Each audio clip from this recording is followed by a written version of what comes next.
বর্তমান বিশ্বে যুদ্ধের প্রস্তুতি না রাখা আত্মঘাতী, বিমান বাহিনীর মহড়ায় প্রধান উপদেষ্টা সার্বভৌমত্ব রক্ষায় তৎপর থাকার নির্দেশ। 226 জনকে হত্যা করা নিয়ে হাসিনার বক্তব্য আদালতের জন্য হুমকি কিনা ব্যাখ্যা চেয়েছে ট্রাইব্যুনাল। রাষ্ট্রদ্রোহ মামলায় চিন্ময়ের জামিন। ভোটার তালিকা রোহিঙ্গা মুক্ত রাখতে নজরদারি বাড়িয়েছে কমিশন। নির্বাচন ইস্যুতে আইন মন্ত্রণালয়ে যাচ্ছে 1 ডজন সুপারিশ। এবং রাখাইনে মানবিক করিডোর স্থাপনে 2 সরকারের সম্মতি চায় জাতিসংঘ। অন্তর্বর্তী সরকারের আইনি এখতিয়ার নেই বললেন কাউসার কামাল।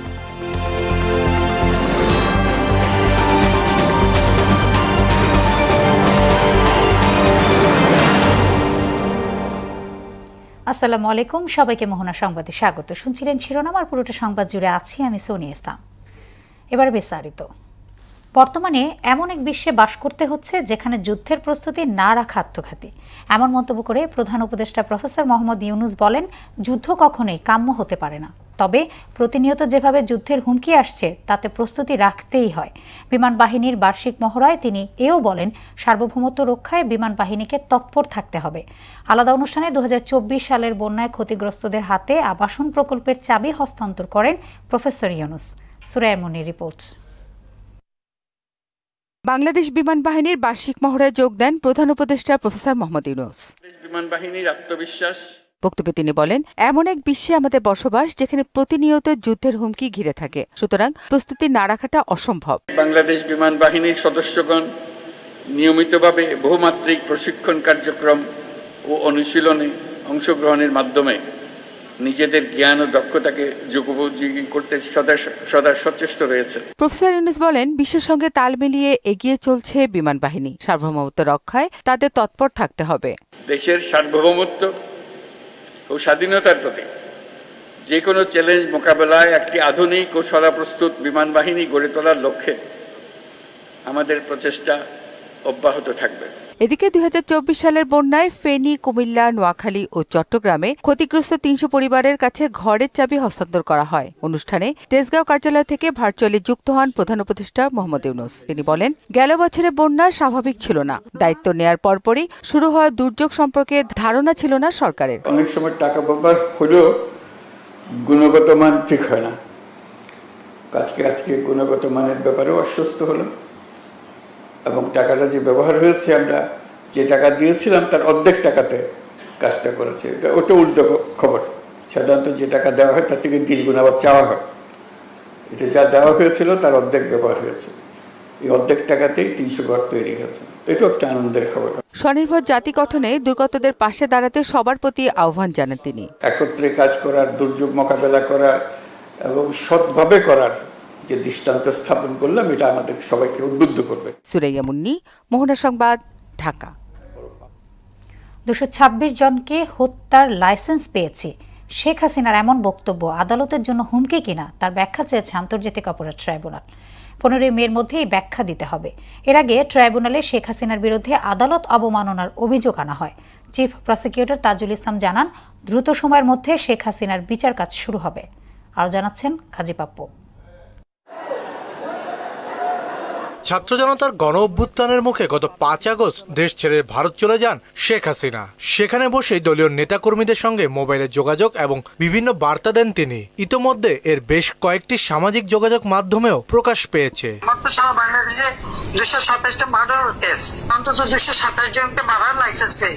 শেখ হাসিনার বক্তব্য প্রচারে নিষেধাজ্ঞা রয়েছে ট্রাইব্যুনালেরও। সম্প্রতি 226 মামলায় 226 জনকে হত্যার লাইসেন্স পেয়েছি এমন বক্তব্যের সত্যতা এবং ফেসবুক পেজে প্রচার করায় গাইবান্ধার আওয়ামী লীগ নেতা শাকিল আলম ও শেখ হাসিনার বিরুদ্ধে আদালত অবমাননার অভিযোগ আনে প্রসিকিউশন। শেখ হাসিনা এবং শাকিল আহমেদের বিরুদ্ধে 11-4 ধারা অনুযায়ী কন্টেম্পটের নোটিশ ইস্যু করেছেন। আগামী 15 মে অথবা তার পূর্বে তাদেরকে সশরীরে অথবা আইনজীবীর মাধ্যমে আদালতে তাদের এই কনভারসেশনের ব্যাপারে তাদের যে কন্ডাক্ট সেগুলো ব্যাখ্যা দেওয়ার জন্য আদালত নির্দেশ দিয়েছেন। মে মাসের প্রথম সপ্তাহের মধ্যে শেখ হাসিনার বিচার শুরু হবে। আল জাজিরাকে দেয়া প্রধান উপদেষ্টার বক্তব্যের বিষয়ে জানতে চাইলে চিফ প্রসিকিউটর তাজুল ইসলাম বলেন, খুব শীঘ্রই এই মামলার ইতিবাচক ফলাফল দেখা যাবে। বিচার প্রক্রিয়া যথাযথ গতিতে অগ্রসর হচ্ছে। বাইরে মাননীয় প্রধান উপদেষ্টা বা অন্যান্য উপদেষ্টারা যা বলছেন সেটা তাদের রাষ্ট্রীয় দৃষ্টিভঙ্গি থেকে তারা বলছেন শেখ হাসিনার যে মামলার কথা আপনারা উল্লেখ করেছেন তার ব্যাপারে তদন্ত সংস্থা প্রসিকিউশন সবচাইতে বেশি গুরুত্ব দিয়েছে এবং গুরুত্বের সাথে কাজ করছে। খুব সহসাই হয়তো এর রেজাল্ট আপনারা দেখতে পাবেন। Thank you.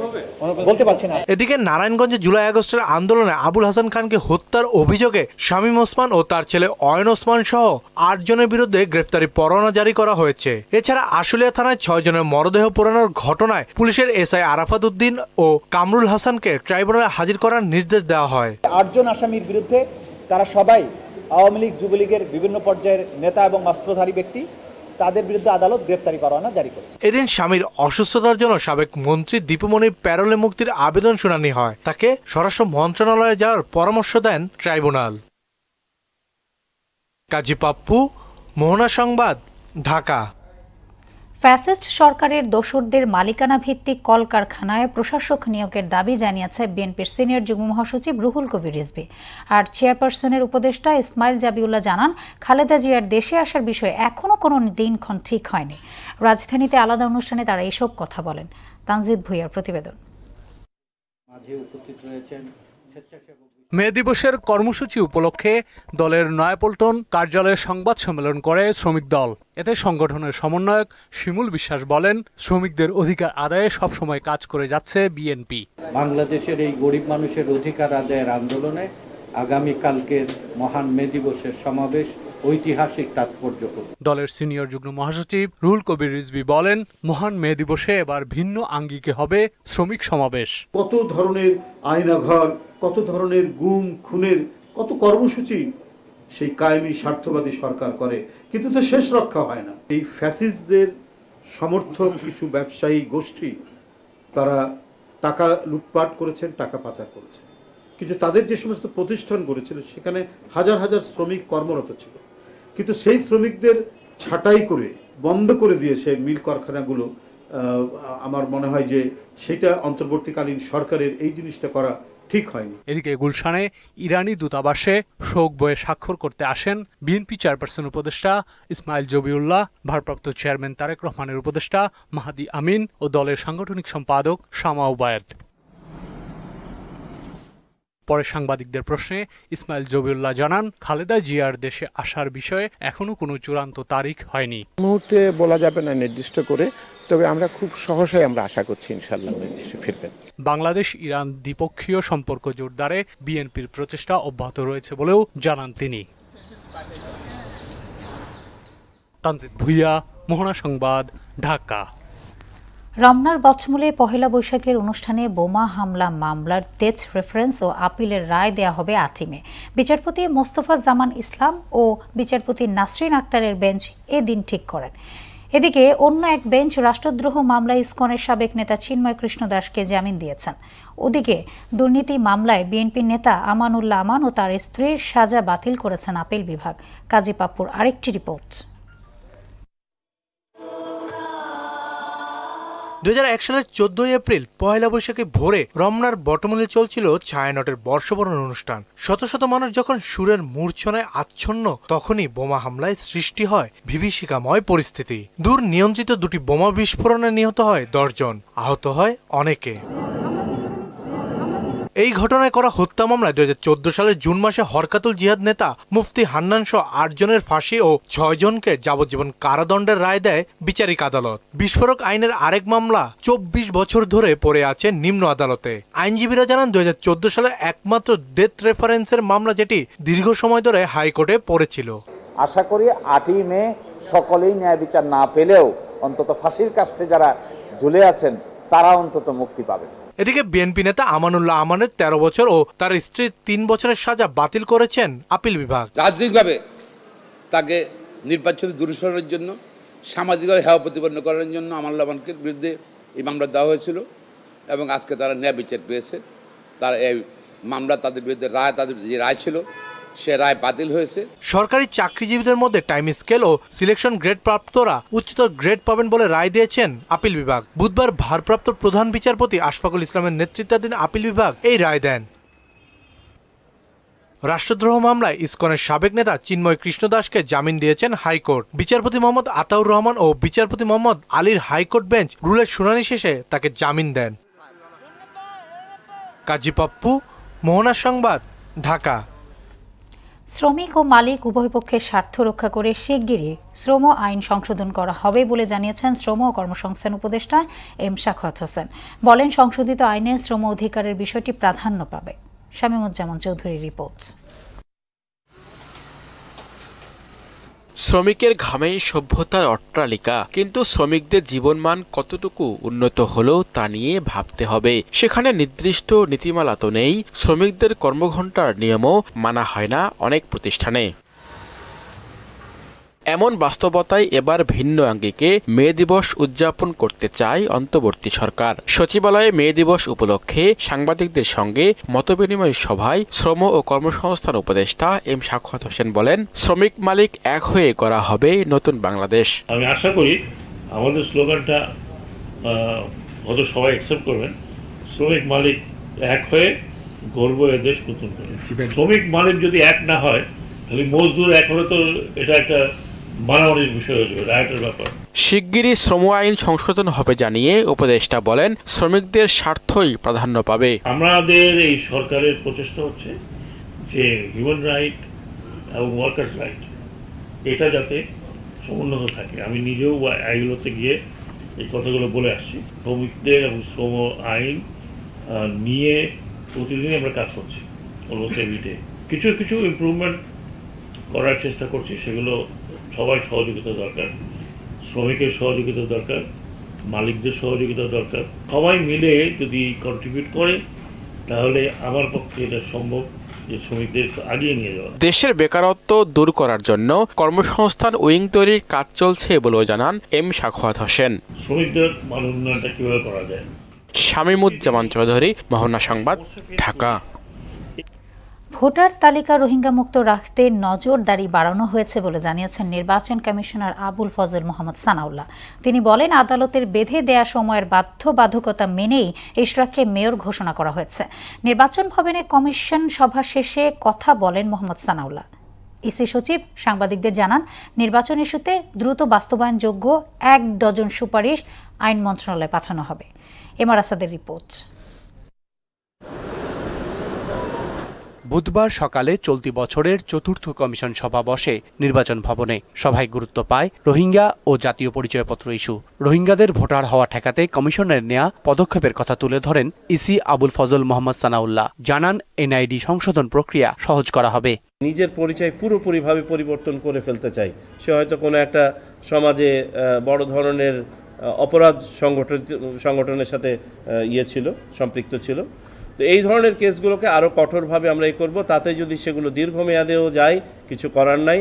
রোহিঙ্গাদের তারপরেও প্রতারণামূলকভাবে যদি কেউ ঢুকে যায়, সেটা প্রাত্যহিকভাবে আমাদের বাদ দেওয়ার প্রক্রিয়া চলছে।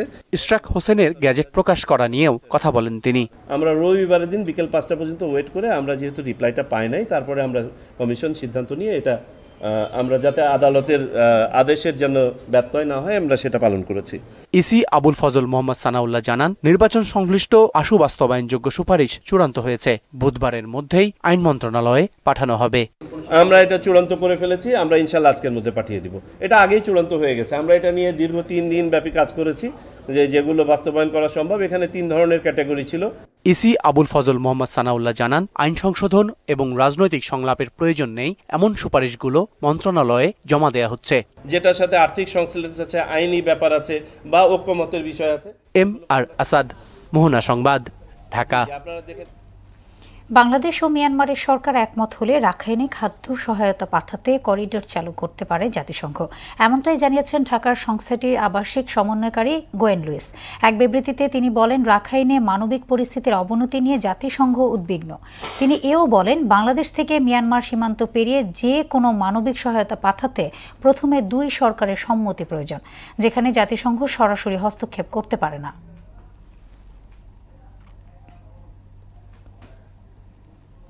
রাখাইনে মানবিক করিডোর দেওয়ার আইনগত এখতিয়ার অন্তর্বর্তী সরকারের নেই বলে মন্তব্য করেছেন বিএনপির আইন সম্পাদক ব্যারিস্টার কায়সার কামাল।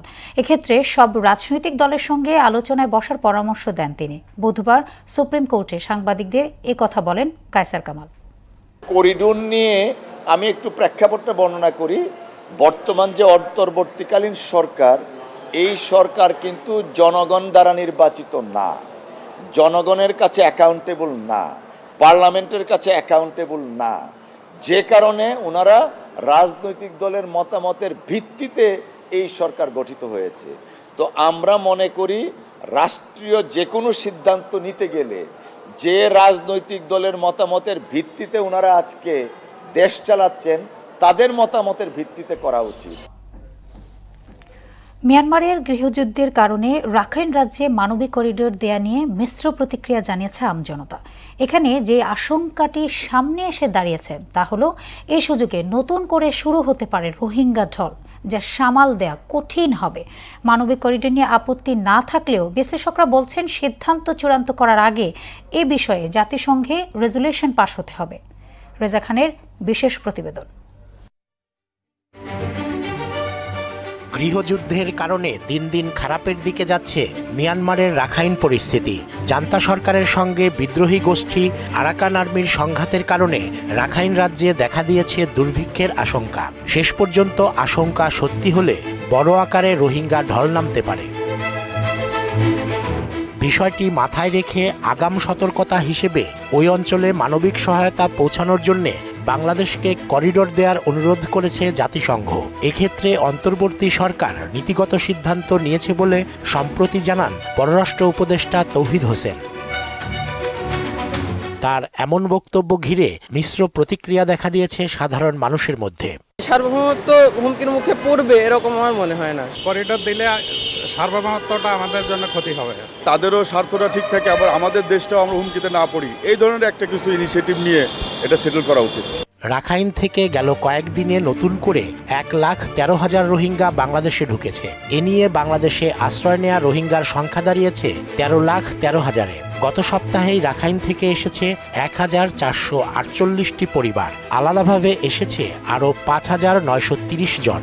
নতুন 1,13,000 রোহিঙ্গার মধ্যে 53.77% নারী, বাকিরা পুরুষ। মানবিক বিবেচনায় করিডোর নিয়ে আপত্তি নেই, তবে এ বিষয়ে দেশের স্বার্থকে অগ্রাধিকার দিতে হবে। করতে হবে চুলচেরা বিচার বিশ্লেষণ, মত নিরাপত্তা বিশ্লেষকের। এটা কিন্তু একটা সিদ্ধান্তের একটা বিশাল বিষয়, অনেক হিসাব কিতাব আছে। এই হিসাব কিতাব নিয়ে এখন বাংলাদেশ এগুচ্ছে এবং বাংলাদেশ তো অবশ্যই আমাদের স্বার্থ দেখব। আর আন্তর্জাতিক সম্পর্ক বিশ্লেষকরা বলছেন শুধু মৌখিক নয়, করিডোর দিতে জাতিসংঘের সাধারণ ও নিরাপত্তা পরিষদে পাশ হতে হবে রেজুলেশন, যার লিখিত নথি বাংলাদেশের কাছে থাকতে হবে। 3টা লিখিত ডকুমেন্ট আছে, একটা হলো জাতিসংঘের ডকুমেন্ট চাচ্ছি এবং তার সাথে সিকিউরিটি কাউন্সিলে এটা পাস হয়েছে কিনা সেই ডকুমেন্টও চাচ্ছি। মানবিক সাহায্যের বিষয়ে মিয়ানমারের জান্তা সরকার এবং আরাকান আর্মির সঙ্গে লিখিত চুক্তি থাকাও জরুরি বলে মনে করেন বিশেষজ্ঞরা। মিয়ানমার সরকারের সাথে আমার কোনো এগ্রিমেন্ট আছে কিনা এই ব্যাপারে, আরেকটা হলো আমার আরাকান আর্মির সাথে আমার কোনো এগ্রিমেন্ট আছে কিনা। রেজা খান, মোহনা সংবাদ।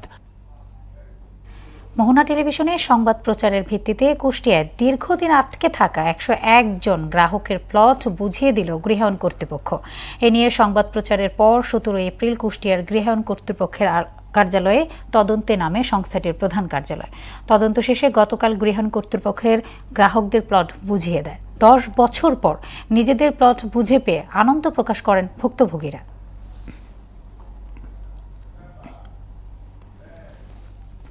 দেশের বাইরের খবর।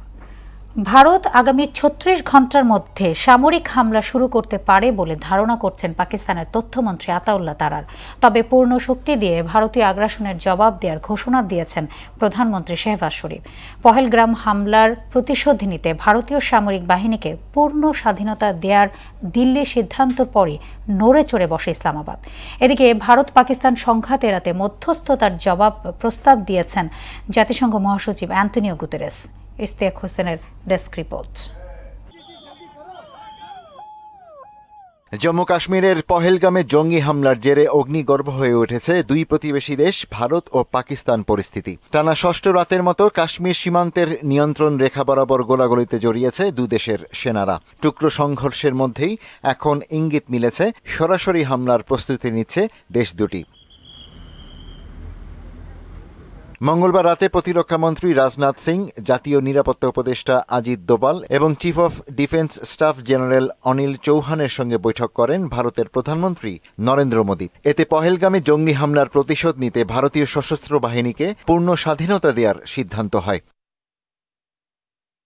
এরপরই গভীর রাতে ইসলামাবাদে সংবাদ সম্মেলন করেন পাকিস্তানের তথ্যমন্ত্রী আতাউল্লাহ তারার। গোয়েন্দা তথ্যের উদ্ধৃতি দিয়ে তিনি বলেন, আগামী 36 ঘণ্টার মধ্যে পাকিস্তানে সামরিক হামলা চালাতে পারে ভারত। পহেলগাম হামলায় পাকিস্তান সরকারের যোগসূত্র নেই দাবি করে ওই ঘটনা তদন্তে নিরপেক্ষ কমিশন গঠনের পক্ষে মত দেন তিনি। চলমান পরিস্থিতি নিয়ে পাকিস্তানের প্রধানমন্ত্রী শাহবাজ শরীফের সঙ্গে টেলিফোনে কথা বলেছেন জাতিসংঘ মহাসচিব অ্যান্টনিও গুতেরেস। ফোনালাপে পাক প্রধানমন্ত্রী বলেন, ভারতের যে কোনো আগ্রাসন পূর্ণ শক্তি দিয়ে মোকাবেলা করা হবে।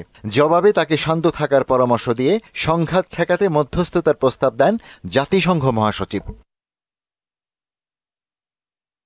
এদিকে নরেন্দ্র মোদীর আগ্রাসী মনোভাব পাকিস্তানিদের ঐক্যবদ্ধ করেছে বলে মন্তব্য করেছেন পিটিআই প্রধান ইমরান খান। বুধবার এক প্রতিবেদনে তথ্য জানিয়েছে পাকিস্তানি সংবাদ মাধ্যম the News International. Ishtiaq Hossain, Mohona সংবাদ। শেষ করব মোহনা সংবাদ, যাবার আগে শিরোনামগুলো আরও একবার।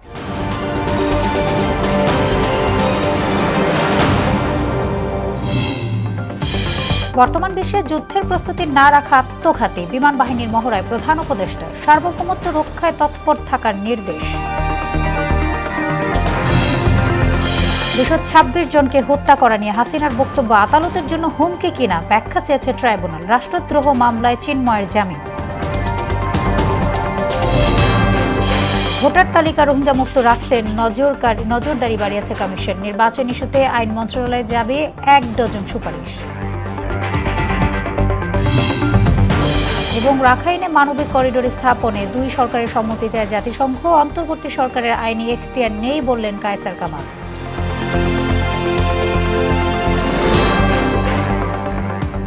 এ ছিল মোহনা সংবাদে। পরবর্তী সংবাদ রাত 9টায়। এর আগে সংবাদ এক নজর দেখবেন সন্ধ্যা 7টায়। মোহনার সবশেষ খবর জানতে ভিজিট করুন www.mohana.tv। সংবাদ দেখতে পারেন ফেসবুক, ইউটিউবে। এতক্ষণ সঙ্গে থাকার জন্য ধন্যবাদ সবাইকে।